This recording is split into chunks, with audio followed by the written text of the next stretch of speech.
Hello viewers, welcome to our channel. আগের ভিডিওটিতে আমরা নবম শ্রেণীর লাভ ও ক্ষতির চ্যাপ্টারে 1 থেকে 9 পর্যন্ত অঙ্কগুলো করেছিলাম। আজকের ভিডিওটিতে 10 থেকে শুরু করব। চলো তাহলে দেখে নেওয়া যায় 10-এর অঙ্কে কি বলা হয়েছে। এখানে দেখো 10 নম্বর ম্যাথে বলা হয়েছে আসিফ চাচা একটি খেলনা 5% লাভে বিক্রি করলেন। যদি তিনি খেলনাটির ক্রয় মূল্য 20% কম এবং বিক্রয় মূল্য 34 টাকা কম হতো, তাহলে আসিফ চাচার 10% লাভ হতো। খেলনাটির ক্রয় মূল্য কত হিসাব করে। তাহলে আসিফ চাচা একটি খেলনা 5% লাভে বিক্রি করেছেন। তাহলে আমরা এখানে ধরে নিতে পারি খেলনাটির ক্রয় মূল্য ইকুয়াল টু x টাকা। তাহলে ধরি খেলনাটির ক্রয় মূল্য equal to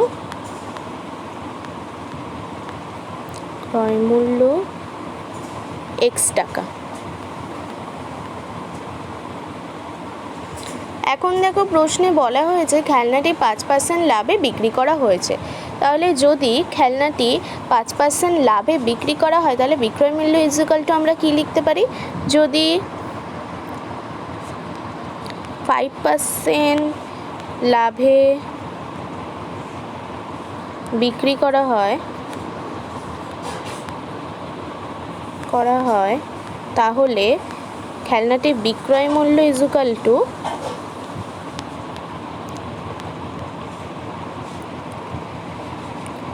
x plus x into 5 divided by 100। এবার যদি আমরা এটাকে ক্যালকুলেশন করি তাহলে আমরা পেয়ে যাব plus x into 5 divided by 100, এটাকে কাটাকুটি করলে 20x divided plus x divided by 20 is equal to 21x divided by 20। এবার দেখো প্রশ্নে বলা হয়েছে যদি বিক্রয় মূল্য 34 টাকা কম হয়, তাহলে যদি বিক্রয় মূল্য 34 টাকা কম হয় তাহলে আমরা বিক্রয় মূল্য ইকুয়াল টু কত লিখতে পারি, যদি বিক্রয় মূল্য 34 টাকা কম হয় তাহলে বিক্রয় মূল্য ইকুয়াল টু আমরা লিখতে পারি equal to 21x divided by 20 minus 34। এটা ইকুয়াল টু আমরা বিক্রয় মূল্য লিখতে পারি। এক্ষেত্রে বলা হয়েছে ক্রয় মূল্য 20% কম, অর্থাৎ ক্রয় মূল্য 20% কম হলে ক্রয় মূল্য ইকুয়াল টু কত হবে, ক্রয় মূল্য ইকুয়াল টু আমরা লিখব x minus x into 20 divided by 100। এটাকে যদি আমরা ক্যালকুলেশন করি তাহলে আমরা কত পাবো, x minus x into 20 by 100। এটাকে ক্যালকুলেশন করলে আমরা পাবো 5x minus x divided by 5 is equal to 4x divided by 5। ঠিক আছে। এখন প্রশ্নে বলা হয়েছে আসিফ চাচার 10% লাভ হবে। তাহলে আমরা প্রশ্নানুসারে লিখতে পারি লাভ ইকুয়াল টু কত, আমরা জানি লাভ ইকুয়াল টু বিক্রয় মূল্য মাইনাস ক্রয় মূল্য। এক্ষেত্রে আমাদের বিক্রয় মূল্য কত, এক্ষেত্রে আমাদের বিক্রয় মূল্য হচ্ছে 21x ডিভাইডেড বাই 20 মাইনাস 34, আর ক্রয় মূল্য হচ্ছে 4x ডিভাইডেড বাই 5। ঠিক আছে, তাহলে লাভ ইকুয়াল টু এটা। তাহলে আমরা প্রশ্নানুসারে লিখতে পারি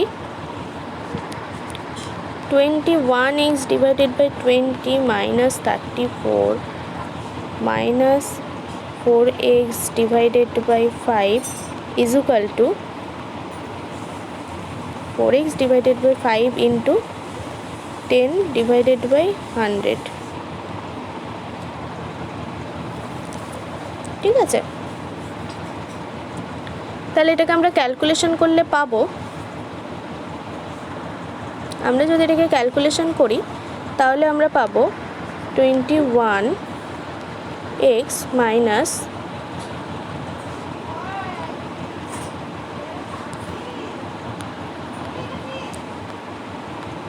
2x ডিভাইডেড বাই এটা পাবো। এটাকে আরও যদি আমরা ক্যালকুলেশন করি তাহলে 5x minus 680 divided by 20 is equal to 2x divided by 24।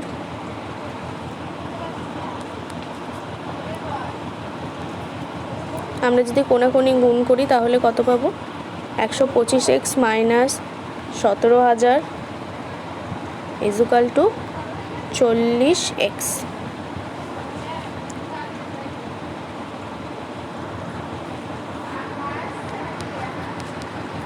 125-এ 40xটাকে যদি আমরা এদিকে নিয়ে আসি তাহলে আমরা পাবো 85x ইজ ইকুয়াল টু 17,000। তাহলে x is equal to 17,000 divided by 85। এটাকে যদি আমরা কাটাকাটি করি তাহলে 200। তাহলে খেলনাটির ক্রয় মূল্য কত হবে? তাহলে আমরা উত্তরটা পেয়ে গেলাম, খেলনাটির ক্রয় মূল্য ইজ ইকুয়াল টু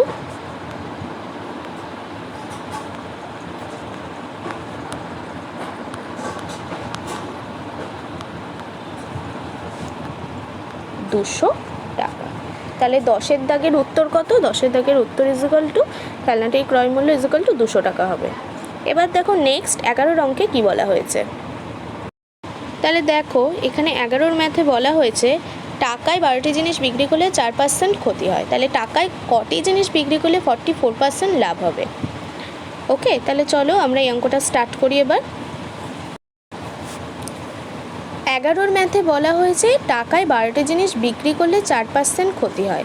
অর্থাৎ আমরা লিখতে পারি 12টি জিনিসের বিক্রয় মূল্য তাহলে 1 টাকা।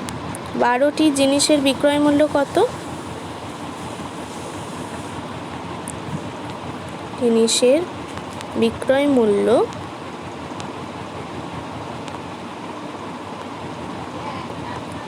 ইজ ইকুয়াল টু 1 টাকা। ঠিক আছে, তাহলে একটি জিনিসের বিক্রয় মূল্য কত হবে?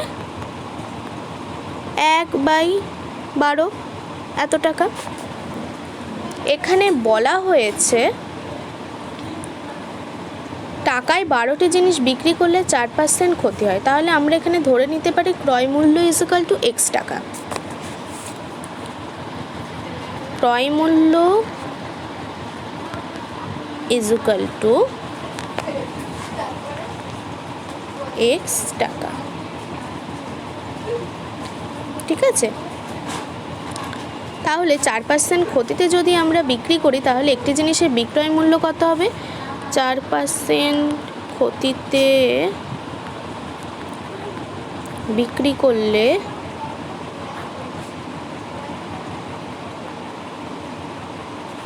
বিক্রয় মূল্য is equal to x minus x into 4/100। এবার এটাকে আমরা ক্যালকুলেশন করব। চলো তাহলে ক্যালকুলেশন করা যাক। এটাকে যদি আমরা ক্যালকুলেশন করি তাহলে কত পাবো? 4x minus x into 4 divided by 100। এটাকে কাটাকুটি যায় 25 দিয়ে, তাহলে x minus x divided by 25 is equal to 25x minus x divided by 25। তাহলে is equal to 24x divided by 25। তাহলে একটি জিনিসের বিক্রয় মূল্য কত? একটি জিনিসের বিক্রয় মূল্য is equal to 24x divided by 25। এখন আমরা প্রশ্নানুসারে লিখতে পারি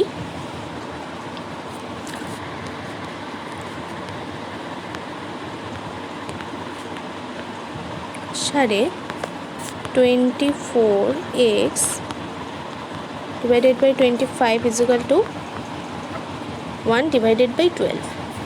এটাকে যদি আমরা ক্যালকুলেশন করি তাহলে আমরা পেয়ে যাব 25 ডিভাইডেড বাই 24 ইন্টু 12। অর্থাৎ এক্স ইজুকাল টু আমরা কত পেয়ে গেলাম, এক্স ইজুকাল টু আমরা পেয়ে গেলাম 25 ডিভাইডেড বাই 24 ইন্টু 12। তাহলে ক্রয় মূল্য ইজুকাল টু আমরা কত পেয়ে গেলাম, ক্রয় মূল্য ইজুকাল টু আমরা পেয়ে গেলাম 24 divided by 25 divided by 24 into 12। তাহলে একটি জিনিসের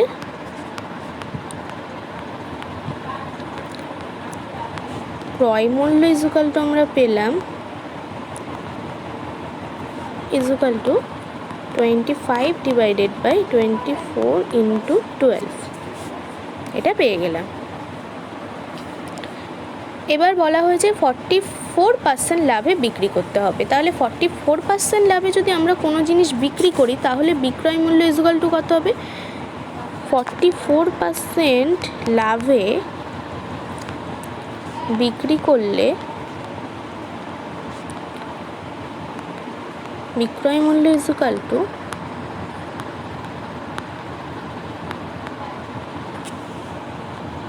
25 ডিভাইডেড বাই 24 ইন্টু এত প্লাস 25 ডিভাইডেড বাই 24 ইন্টু এত ইজুকাল টু 44 ডিভাইডেড বাই 100, এটা হবে। এখানে আমরা কাটাকাটি করতে পারি 4 25 100, 4 11 44। এটাকে যদি আমরা ক্যালকুলেশন করি তাহলে কত পাবো, এটাকে যদি আমরা ক্যালকুলেশন করি চলো দেখে নেওয়া যাক তাহলে আমরা কত পাবো।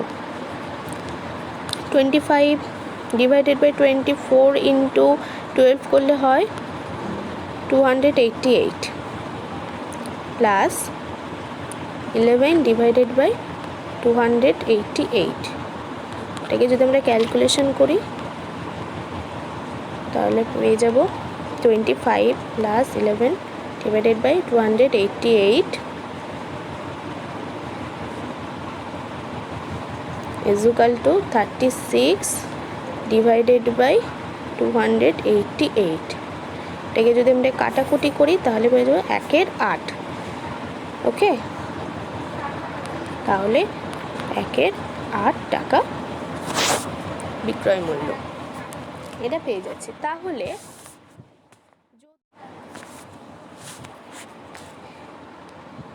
1 8 টাকা বিক্রয় মূল্য হয়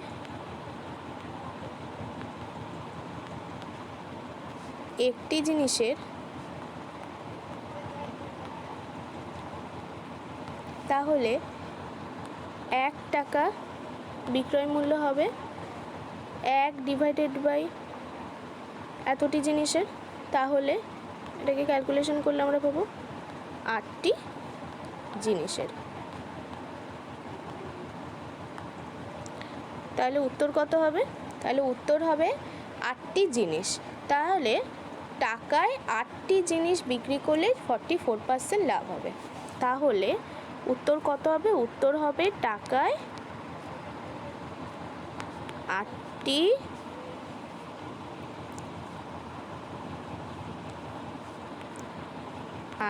জিনিস বিক্রি করতে হবে। তাহলে এটা হলো 11 দাগের উত্তর। 11 অঙ্ক আমাদের কমপ্লিট হয়ে গেল। চলো আমরা এবার দেখে নিই 12 অঙ্কে কি বলা হয়েছে। দেখো এখানে 12 দাগের অঙ্কে বলা হয়েছে রমা পিসি দুটি শাড়ি তৈরি করে, একটি 15% এবং অপরটি 20% লাভে বিক্রি করে। তার মোট লাভ হলো 262.50 টাকা। শাড়ি দুটির উৎপাদন ব্যয়ের অনুপাত হচ্ছে 1:3। তাহলে শাড়ি দুটির প্রত্যেকটির উৎপাদন ব্যয় কত? চলো স্টার্ট করা যাক। এখানে প্রশ্নে বলা হয়েছে রমা পিসি দুটি শাড়ি তৈরি করে, একটা 15% লাভে একটা 20% লাভে বিক্রি করেছে। তাহলে তার মোট লাভ হচ্ছে 262.50 টাকা। তাহলে শাড়ি দুটির প্রত্যেকটি উৎপাদন ব্যয় কত যদি উৎপাদন ব্যয়ের অনুপাত 1:3 হয়? তাহলে এখানে বলে দেওয়া হয়েছে শাড়ি দুটির উৎপাদন ব্যয়ের অনুপাত হচ্ছে 1:3।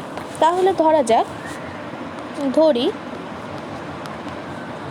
প্রথম শাড়িটির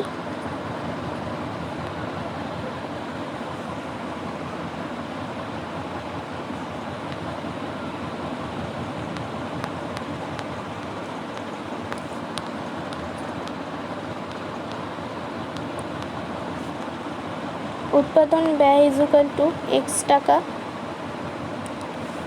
দ্বিতীয়টি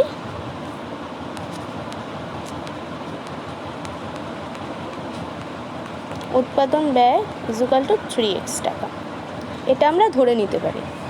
ঠিক আছে, এরপর প্রথমটি উনি 15% লাভে বিক্রয় করেছেন। তাহলে প্রথমটি যদি উনি 15% লাভে বিক্রয় করেন তাহলে বিক্রয় মূল্য কত হবে? প্রথমটি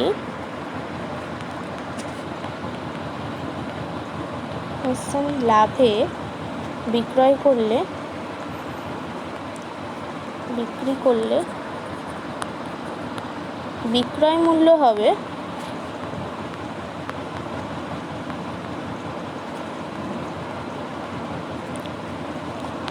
x plus x into 15 divided by 100।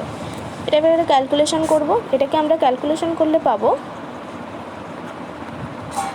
3 দিয়ে কাটাকাটি যাবে, 5 দিয়ে কাটাকাটি যাবে। তাহলে এটাকে যদি আমরা ক্যালকুলেশন করি তাহলে আমরা পেয়ে যাব x plus 3x divided by 20, অর্থাৎ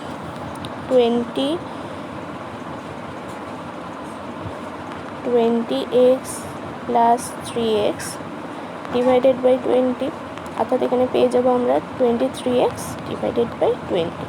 তাহলে এটা পেলাম আমরা প্রথম সারির বিক্রয় মূল্য। এবার সেকেন্ড সারির বিক্রয় মূল্য 20% লাভে যদি বিক্রয় করে তাহলে কত হবে? তাহলে যদি সেকেন্ড সারিটিকে মানে উনি দ্বিতীয় সারিটিকে যদি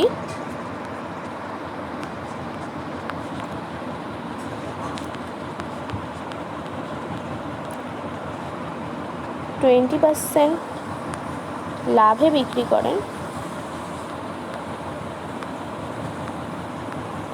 করেন তাহলে বিক্রয় মূল্য কত হবে? বিক্রয় মূল্য ইজ ইকুয়াল টু হবে 3x plus 3x into 20 divided by 100। এবার যদি আমরা এটাকে ক্যালকুলেশন করি তাহলে কত পাবো দেখে নিই চলো। 3x plus 3x into 20 divided by 100, এটা কাটাকাটি যাবে 5 দিয়ে, then 15x plus 3x divided by 5, 18x divided by 5। ঠিক আছে, তাহলে প্রথমটির ক্ষেত্রে লাভ আমরা কত পাবো? বিক্রয় মূল্য মাইনাস ক্রয় মূল্য, আমরা জানি লাভের ফর্মুলা। তাহলে প্রথমটির ক্ষেত্রে লাভ হবে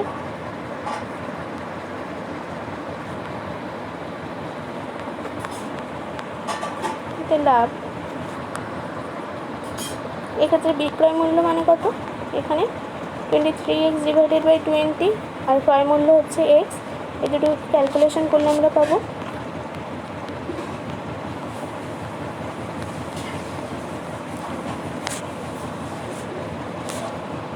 is equal to 3x divided by 20। তাহলে প্রথমটির ক্ষেত্রে লাভ হচ্ছে 3x ডিভাইডেড বাই 20।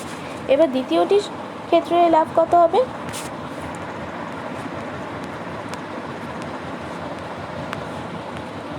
ক্ষেত্রে লাভ ইজ ইকুয়াল টু, দ্বিতীয়টির ক্ষেত্রে বিক্রয় মূল্য is equal to 18x divided by 5 আর ক্রয় মূল্য ইজ ইকুয়াল টু 3x। এই দুটোকে ক্যালকুলেশন করলে আমরা পাবো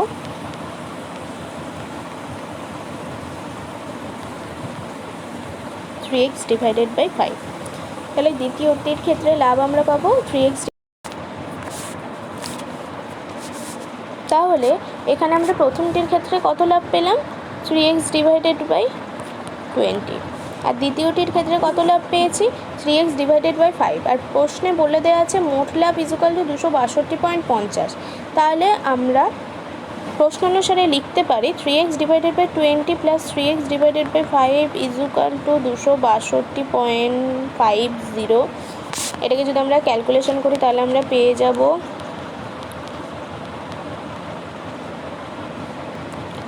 262.50 is equal to 15x divided by 20 is equal to 100 আমরা দশমিক এখানে তুলে দিলাম। দশমিক তুলে দেওয়ার পরে এটা আমরা পেলাম।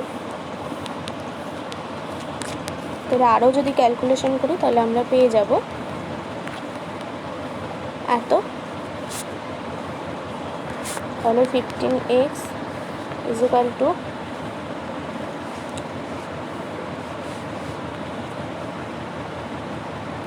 into 20 divided by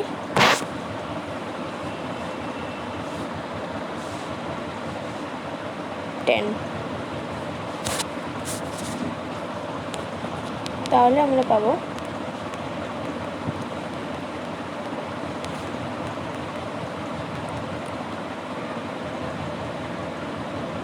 এত।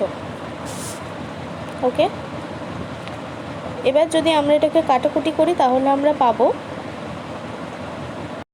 এবার যদি আমরা এটাকে 15 দিয়ে কাটাকাটি করি তাহলে আমরা পেয়ে যাব 175। তাহলে 175 ইন্টু 2 = 350। ওকে, তাহলে এক্ষেত্রে প্রথম শাড়িটির উৎপাদন ব্যয় কত? এক্ষেত্রে আমরা প্রথম শাড়িটির উৎপাদন ব্যয় পেয়ে গেলাম 350 টাকা। তাহলে চলো দেখে নেওয়া যাক সেকেন্ড শাড়িটির উৎপাদন ব্যয় কত। তাহলে প্রথম শাড়িটির উৎপাদন ব্যয় =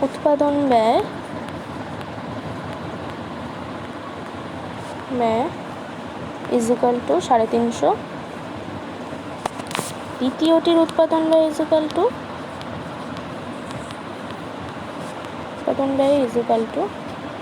350 ইন্টু 3 = 1050 টাকা। তাহলে প্রথমটির উৎপাদন ব্যয় আমরা পেয়ে গেছি 350 আর দ্বিতীয়টির উৎপাদন ব্যয় 1050।